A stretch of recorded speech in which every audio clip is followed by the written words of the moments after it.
Du 1er au 7 février prochain, c'est la Semaine nationale de la canne blanche. On en parle avec la vice-présidente du Conseil des aveugles de Magog, Mme Solange Roy. Bonjour, Mme Roy. Bonjour.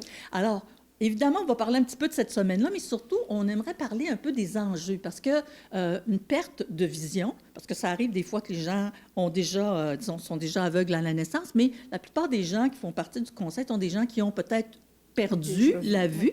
Alors, d'abord, quand on se promène en ville, ça doit être, disons, comment dirais-je, il y a des enjeux dont il faut tenir compte. Alors, tu sais, faites-nous donc penser un peu aux gens comme vous qui ont à négocier avec Bien, il y a une la ville. difficulté de traverser les rues. Ouais. Tu sais, avec un signal sonore, c'est plus facile. À Magog, on en a un au coin de la rue Sherbrooke et Saint-Patrice. Disons que c'est stratégique pour se rendre à l'hôpital. Puis on a un autre qui est difficile présentement là, de se servir, c'est aux côtés du végétarien, bien, aux côtés de la voie ferrée. Là. C'est ça, du côté de la plage. Oui, c'est Alors, ça. ça en prendrait quelques autres. Je Oui, sais que vous c'est avez ça. déjà mentionné ça au conseil municipal. Oui. Est-ce que ça avance de ce côté-là? Ça avance lentement, mais on continue à faire des revendications. Puis on est écouté, mais c'est lent. C'est ça. Il y a beaucoup de choses sur la liste Oui, aussi, je c'est pense. ça. Puis une chose aussi auquel, bien, quand on a nos deux yeux, on y pense moins, mais les écrans, le fait qu'on utilise de plus en plus d'écrans, ça a quand même des difficultés pour les gens qui voient moins bien. Oui, parce que les écrans sont souvent tactiles. Alors, pour nous qui ne voyons pas, bien, que ce soit un 2 ou un 5, c'est difficile de se retrouver comme sur un téléphone. J'ai su que, justement, un de nos membres a acheté un téléphone avec des chiffres parce que le 5 est toujours identifié. Alors, à ce moment-là, on peut faire le numéro de téléphone, mais avec un tactile, là, c'est impossible. Il y a peut-être des organismes, des manufacturiers ou le Centre de réadaptation Estrie qui ont trouvé un moyen de mettre des points surélevés là, pour se retrouver sur un tableau, soit d'un micro-ondes, ou d'une cuisinière ou d'une sécheuse. Là.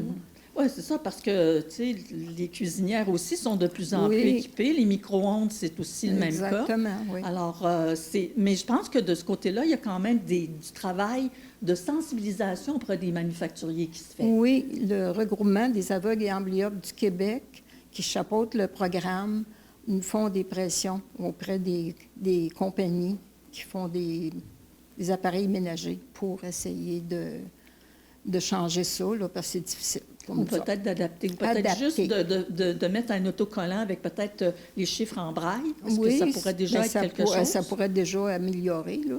Ça pourrait être mieux. Ça pourrait être mieux. Oui. Mais il y a aussi les services. Bon, on parle toujours de services de santé. Il y a aussi des impacts dans votre cas, les gens du conseil. Oui, parce qu'au Centre de réadaptation Estrie, on a des services, mais là aussi, c'est difficile parce que juste pour obtenir une canne blanche, pour se guider sur les trottoirs, bien, partout, la canne blanche, c'est avec ça qu'on détecte les obstacles. Alors, ça prend presque un an avant d'avoir une canne blanche. Puis ensuite, on ne peut pas se servir d'une canne blanche comme on pense. Il y a des techniciennes en orientation qui prennent des marches avec nous pour nous montrer comment utiliser la canne blanche. Parce qu'on voit souvent les gens balayer la canne blanche, mais c'est pour détecter les obstacles, justement. Là. Oui, bien, on avait fait un test d'ailleurs avec vous, les gens du conseil, l'été dernier. Et effectivement, on se promenait avec une canne blanche. Là, heureusement qu'il y avait quelqu'un pour nous guider parce que c'était pas si évident que ça quand on ne connaît pas ça. Non, alors, c'est ça. moi, je vous tire mon chapeau d'être capable de négocier à travers les obstacles. Il y a les obstacles, oui. Oui, absolument. Puis, il y a aussi l'aspect inclusion sociale. Moi, je n'y avais pas pensé, là, mais ça a un impact aussi quand même pour vos gens. Oui. Bien, dans le fond, on essaie de faire des activités de loisirs, de culture. Pour les loisirs, on a toujours la cabane à sucre, les bûchettes de blé d'Inde. Puis culturel, on essaie de faire au moins une sortie par année qui est culturelle. Puis à tous les mois, on a des dîners-conférences avec des personnes ressources de d'autres organismes pour venir informer nos gens des services qu'ils peuvent offrir là, à la communauté. Et est-ce que, en général, qu'est-ce que les gens vous disent à la suite de ça? Est-ce que ça apporte, est-ce que les gens ils sont conscients de tous les services qui sont disponibles? Pas nécessairement. Ouais, Ils sont hein? contents qu'on les informe parce que, tu sais, des fois, ils nous disent, ben, je ne savais pas que ça existait, là, tu sais.